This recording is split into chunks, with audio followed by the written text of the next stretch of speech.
Welcome back, everyone. Now, critical race theory is one of the big topics in the United States when it comes to what kids are being taught in schools. Some states, we're here in Nashville, Tennessee, have actually banned critical race theory, but it's being taught explicitly still within the school system because it's being contained within certain curriculum being adopted.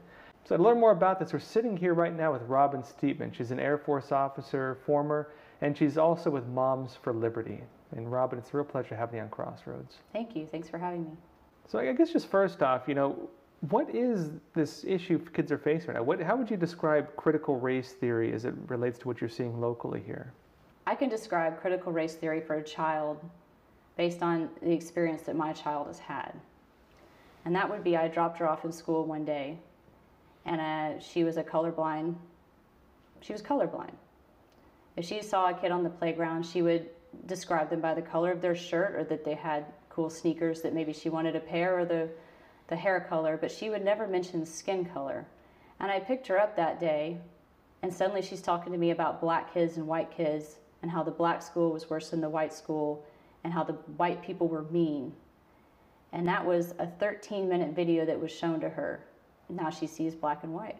That's what critical race theory is for kids. Now, this is not just a 13-minute video. I mean, how big is this curriculum? What does it do to kids in terms of what you're seeing? So my daughter was exposed to 13 minutes, but the curriculum in Williamson County is August through May of a constant drumbeat of emotionally charged, dark material, dark subject matter that includes cannibalism, suicide ideation. Some grades talks about rape. Fourth grade talks about abortion. It's very racially charged, points out angry white people. It's very anti-American, points out only America's faults and none of its redemptive qualities. And it's even anti-authority and anti-tradition and anti-church. So those are all elements throughout the Wit and Wisdom curriculum, K through 5. And if a child is exposed to that month after month after month, spending more time with their teacher than arguably they spend with their parents, then the danger is real. And this is significant because critical race theory is banned from being taught here, but it's being taught under this curriculum. And basically in the U.S., what I understand, there are curriculum packages that include books and guidelines for teachers through which to teach these books, which can be provided to school systems, and school systems can adopt them. The one you're talking about is Wit and Wisdom. Mm-hmm. I mean, how big is this curriculum, and is this an anomaly? Is this something common you see? There's a lot of curriculums that are coming forward in the same vein as Wit and Wisdom, where it's very racially charged. And Tennessee is a red state. It is an anti-CRT state recently. Wit and Wisdom adoption preceded the anti-CRT legislation. And some would argue that it is CRT because they say there's no book that you're handing to children that says CRT on the cover. There's no curriculum, there's no lesson where teachers are separating the kids into oppressor and oppressed. That would be explicit.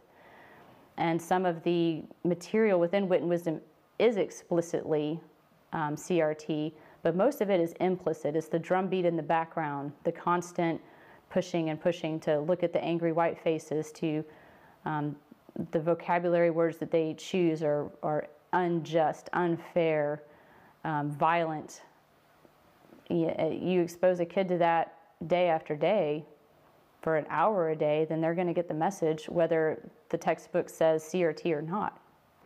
And so, I mean, that's significant because for parents, whether you're in a state that allows or bans critical race theory, it may be getting taught to your kids under something that's not explicitly, labeled under critical race theory, which seems to be what's happening here. Well, when you marry that up with the fact that these books are not physically present in the classroom and they're not coming home with the children, then parents have no idea. Wait, so they don't send the kids home with the books? No. Kids bringing books home in their backpack appears to be a thing of the past. Now, in terms of, stepping up to the plate with looking at all this, I know you're with Moms for Liberty. How did you start up the local chapter here after you saw this, and kind of what made you do that? When I started the local chapter, I was actually not at all aware of Wit and Wisdom. My child is actually outside the system in a private school, but I started the chapter because I was aware that the district had hired a diversity, equity, and inclusion consultant to make diversity, equity, inclusion policy for 40,000 students in Williamson County. And nobody seemed to be aware that that is critical race theory. Nobody seemed to be sounding the warning bells of what waits for you down that slippery slope once you get on it. And so I started Moms for Liberty to head off CRT in the form of policy and school policy. And only after had we started down that road, I became aware of damaged children within Williamson County schools, specifically a second grade biracial child, and said, hold the presses, CRT is already here because if children are coming home ashamed of their skin color, there's elements of CRT at play. You know, part of this is you do a lot of research. Can you tell us kind of the research you've been doing to really expose this or try to challenge it?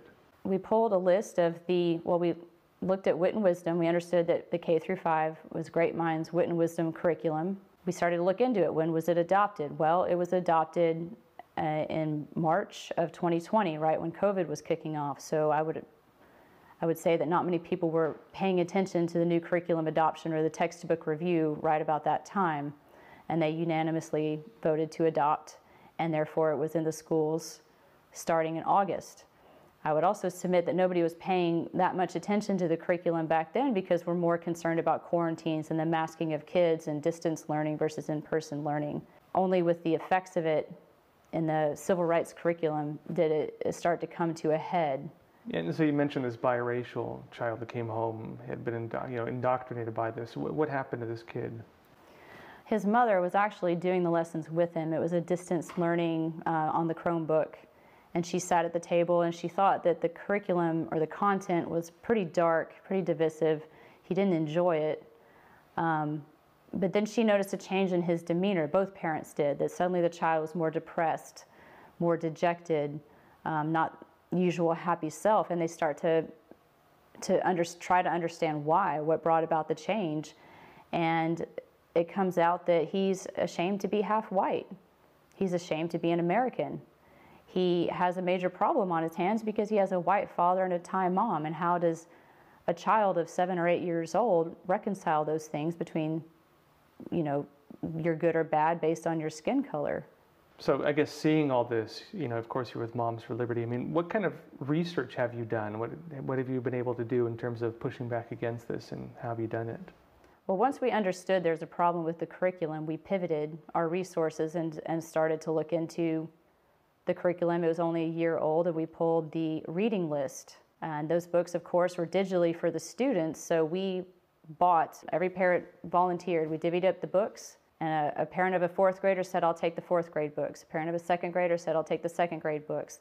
And we bought the books and read them all cover to cover. We highlighted, underlined, tabbed, and chronicled all the content, the age-inappropriate content, or just the generally inappropriate content that we found in those books. And when you add all those hours up, it's in excess of 1,000 hours of work. And we call it the Wit and Wisdom Deep Dive Committee because the curriculum really does go deep, and its adoption is even more controversial. So, when it comes to this curriculum you're looking at, where they're teaching this anti-religious narrative, they're teaching this anti-tradition narrative, they're mixing it with this race narrative that really by traditional definitions of racism is actually racist. Why do you think they're pushing these things? If you look at the publisher, Great Minds, you can see a left ideology in their Twitter feed and their website and the articles that they publish. You can see the same thing on the Wit and Wisdom. You can also look at the ideology of the people who highly rated Wit and Wisdom. And again, you'll find critical race theory in their ideology. So Wit and Wisdom seeks to do what these people seek to do, the authors, the raters, and that is to divide America up along racial lines, to tear apart or to pull the traditions, all the things that make America great, our unity, church, tradition, paints all of that in a negative light and combine that with the dark content. And you're really pulling at the threads of the country. You're raising a generation of kids that are no longer proud of their country, that no longer see the good in it. The agenda there, I feel, is obvious when you look at the bigger picture. I know that Moms for Liberty, you've actually gotten a lot of letters from parents talking about what's happening to their kids who've gone through these, I mean, I guess you could call it schooling, more like training is what it is. How have kids been reacting to this type of teaching, this critical race theory type curriculum? What is it actually doing to kids? We've had a psychologist actually address our group, and he talks about the psychology of shame, how shame is a doorway to many darker, deeper things. You know, one of them later on is child suicide. But what you're doing to these children is, if they're white, you're shaming them for the actions of people in the past. And also the kids at that age don't necessarily have a full appreciation for the time that has passed. They may think it's very recently happened and take that view of it, and not in this historical context of what happened and the things that we did and how the country sought redemption. But the effects I've seen on kids, and I've got testimonies from a second grader and 2 first graders are the big ones, but the child suddenly starts talking about skin color, starts saying that they're ashamed to be white. There was a 7-year-old girl who came home and said, "Why does everybody hate me because I'm white?" There's children with even darker thoughts saying that their family should be killed, to include their grandparents, because they're white. This same half-tie kid identifies George Washington not as the first president or the leader of the Revolutionary War, but as a white man, and that he, if he lived in George Washington's time, would be oppressed. So everything is through a racial lens, and some kids are feeling shame, and some kids are saying that, well, you're oppressed, and it's having real psychological effects. A couple of the kids are in therapy, and the families are struggling with the expenses of that. Now, let's go over some of this curriculum on this, because the curriculum seems to be reinforcing this type of emotional-based kind of viewpoint on the world, and even reinforcing some of these kind of suicidal tendencies, actually. Can you show us some of the books you've been looking at that's being taught to kids right here? This is a first grade book from Wit and Wisdom. It's called Brave Irene. It's a fairly dark tale. In the book is mention of suicide. Why not freeze to death, she thought, and let all the troubles end? Why not? She was already buried. In the 3rd grade, you have this book, Amos and Boris, and it's about a mouse in the water. He began to wonder what it would be like to drown. Would it take very long? Would it feel just awful? Would his soul go to heaven? Would there be other mice? And there's another mention of it in the 4th grade book, Hatchet, where they discuss the suicidal thoughts of a 13-year-old. So you can see that through Wit and Wisdom, there are many common threads that seem to surface in every other grade, and suicide ideation is one of them. And so with this type of teachings where these books are going over suicidal thoughts of the characters, I mean, do the teacher manuals address this? Do the teacher manuals go into this? This is from an excerpt from the teacher's manual for the 4th grade curriculum that features the book Hatchet by Carrie Paulson. Chapter 13 is an emotionally powerful chapter. In this part of the story, Paulson describes Brian's suicide attempt after he realizes he will not be rescued. He also describes how Brian pulls himself back together and begins his new life. Because this can be a sensitive issue for some students, teachers should use their knowledge of their students to determine how to address it with the class. It addresses the suicide attempt directly while facilitating the discussion. Be aware of students' experiences with suicide and loss. And so this is profound, because these books, each of these books works as kind of a vehicle through which the teachers kind of bring out their own ideologies. They might have a book that has a lot tied to it. Can you explain kind of how do they bring the books into the curriculum itself? Like you said, they'll present a book and they'll have like 20 points around it or whole discussions for like a long period of time. So the publisher is Great Minds. The Wit and Wisdom curriculum has a different structure than other curriculums that have gone before, certainly in Williamson County, and that it's a spiral lesson plan around a single book. So if you have one book that's presenting a problem for the students, and a parent says, well, I don't want my child to read that book, I want to opt out, well, you've just lost 20 lessons that all focus on that one book in every possible way, from imagery to sentence structure to words to vocabulary. And so in other words, with this type of curriculum, you can't just pull a book out. Right. It's even been described as by our assistant superintendent of curriculum as a thread. If you pull the thread too much, the whole thing will unravel. And therein lies the problem, because you really can't unravel the whole thing. Well, you can't rip a book out without unraveling the whole curriculum. And I have a feeling it was designed that way. And I understand too, you said that this is not the normal way curriculums usually work. Is that accurate? Well, I'm not a curriculum specialist, so. But I know that the previous curriculum was more traditional. You know, you had a textbook, and it was not such a big deal to opt out. Now, can you explain to us what wit and wisdom is? I mean, it sounds wit and wisdom. It sounds like a positive thing. You know, what is wit and wisdom? Well, it's always masters of branding, but wit and wisdom is the curriculum. It's published by Great Minds, and they have a K through 12 curriculum, but in Williamson County, this is K through 5 is the only one that they purchased. And so this is specifically a curriculum that is already put together that groups of some kind are promoting in different school districts. Is that accurate? Yes. Wit and Wisdom is being taught in 23 states, and within Williamson County, 33 counties specifically.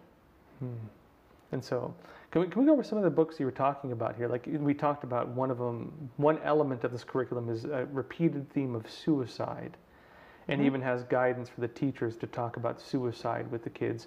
And in context as well, as you've been showing through Moms for Liberty and the website, the kids are actually having to go through therapy because they feel ashamed and so on, and kids are even talking about potentially committing suicide sometimes because of what they're being presented with. And so the fact that suicide is being brought up alongside all these other dark themes they're teaching actually is pretty serious. Can you show us some of the other things they're teaching kids? I sure can, but the common dark themes in Wit and Wisdom would be suicide ideation, cannibalism comes up multiple times, racially charged curriculum, white people are bad, and I'll show you. So this is a third grade book called Starry Messenger about Galileo, which we can all appreciate. But when you look at the teachers' manuals that help aid the teachers in presenting this material, you'll find that it's about 20 lessons that are all anti-church. And it has imagery such as this, with Galileo surrounded by angry church members with, one would argue, some paganistic imagery at the bottom. And so in other words, this isn't like a book about innovation or scientific, advancement. This is a book where the curriculum informs the teacher to talk about opposing the church and talking about why the church is bad. Is that accurate?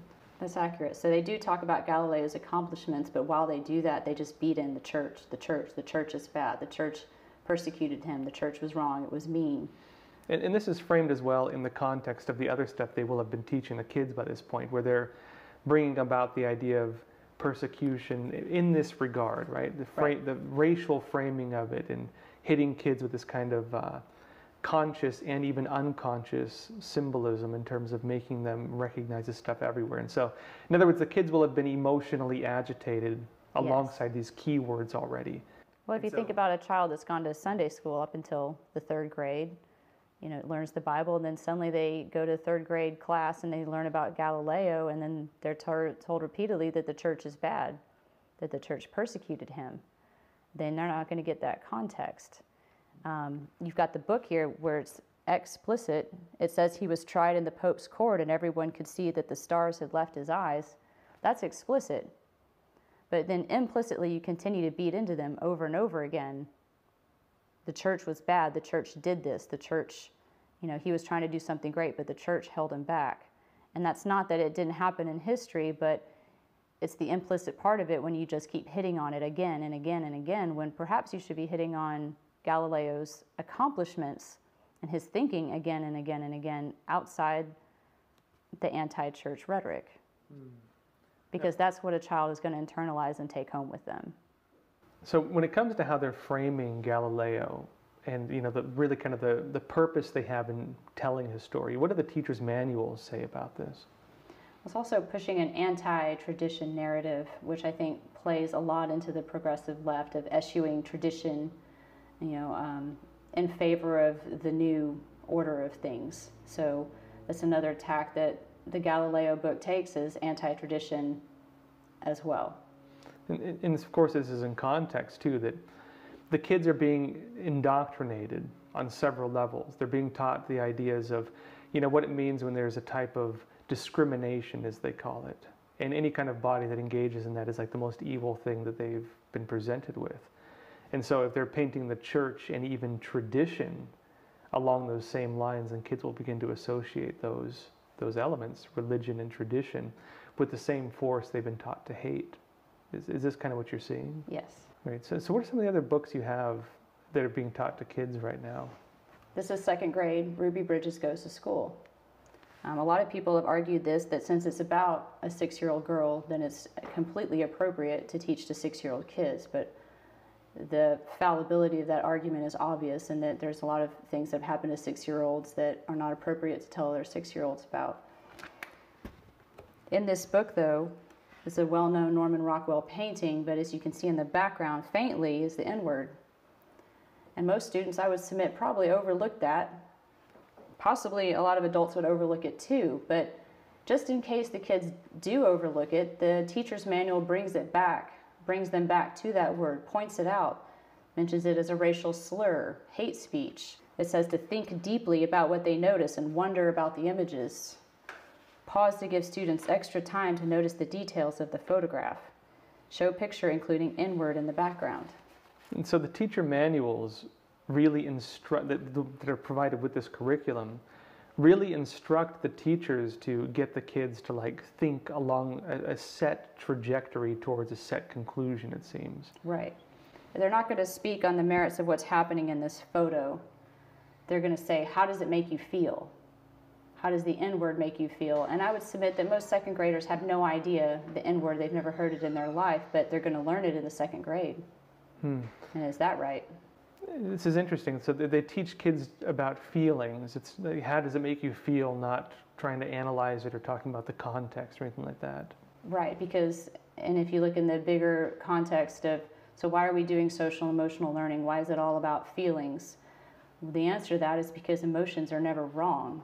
It's all subjective. It's what your truth is, what your experience, but there's no objective black and white truth to measure that against. So it's objectivity versus subjectivity, and you're starting a kid in kindergarten teaching them subjective truth, emotion, your reaction to it, not necessarily absolute truth or objectivity or scientific method or rational thought or analysis or just the application of logic. This is very interesting because this isn't new. No. In fact, Mussolini, founder of fascism, was doing the same thing in Italy. Even including to the point where he talked about it directly. He wanted people specifically to think along emotional lines, not on logic. And he talked specifically about using people's reptilian brain, as he called it. He wanted people to react emotionally to stimuli, essentially. And it seems to be the case that this really old form of ideological indoctrination is what they're using with this kind of stuff. Right. Well, there's another example from the same. This is a page from the story of Ruby Bridges. So there's 2 Ruby Bridges books in this module for the second grade. On Ruby's first day, a large crowd of angry white people gathered. The people carried signs. They said they didn't want black children in a white school. Some wanted to hurt her.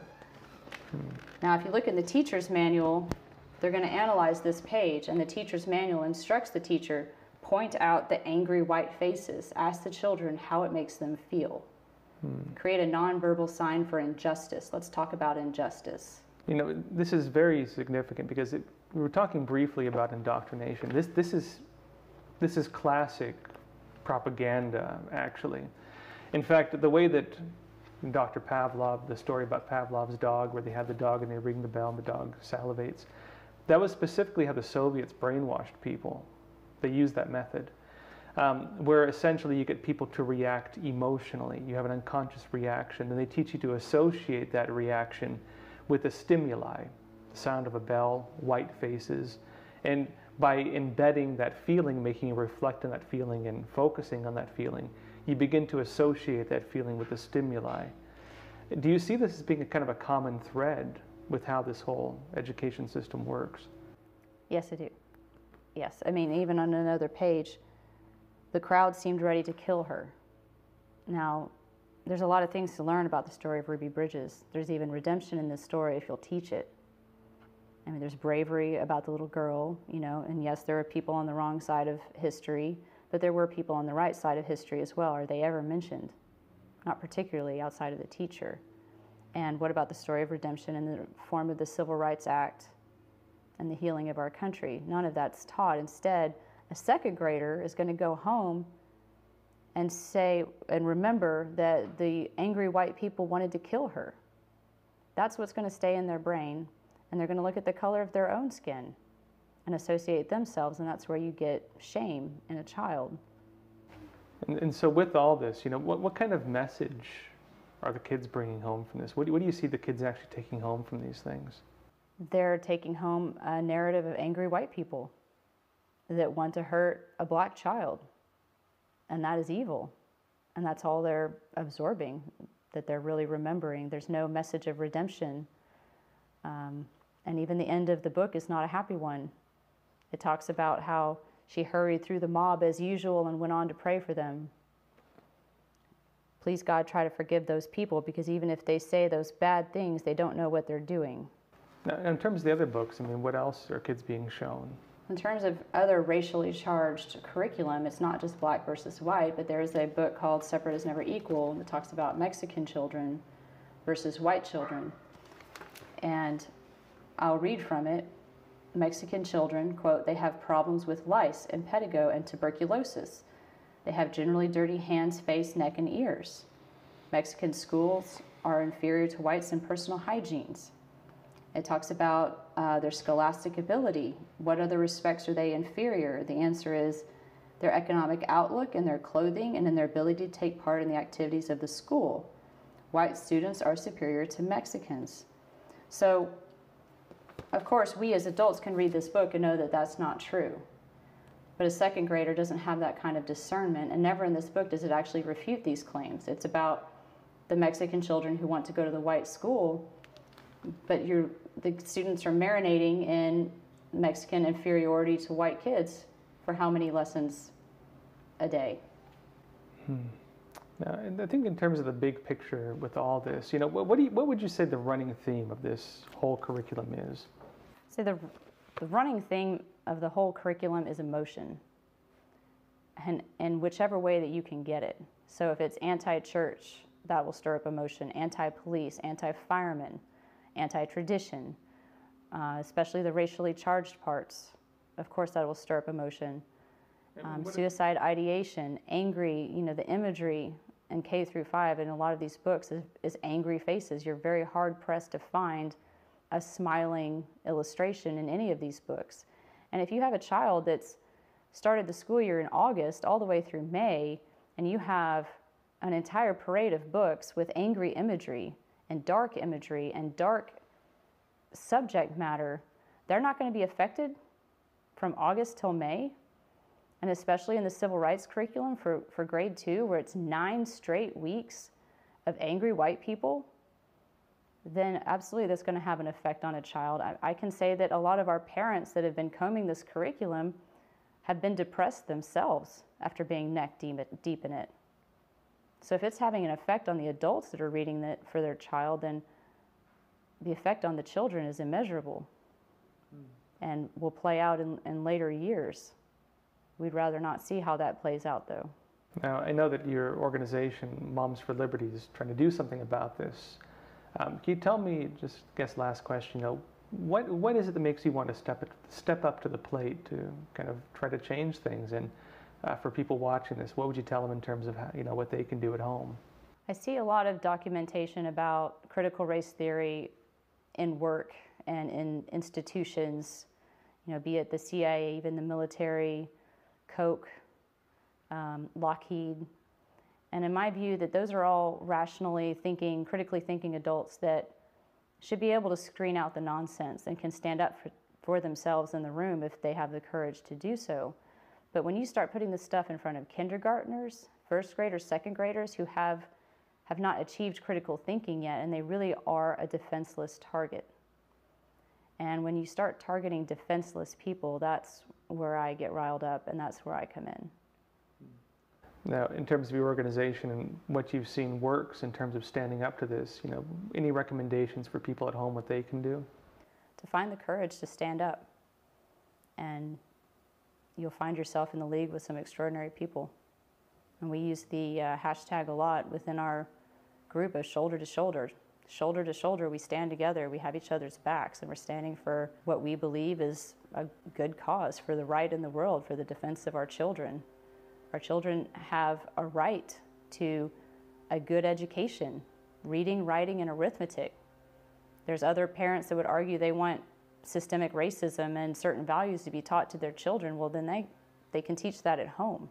Leave the parenting to me. Leave the teaching of the values to me, because as soon as you institutionalize the values, as soon as the Department of Education is going to tell your kid what their values should be, well, then you're opening a Pandora's box, because there will always be an agenda. And that's one thing that is quite obvious in Wit and Wisdom, that there is an agenda in every single grade.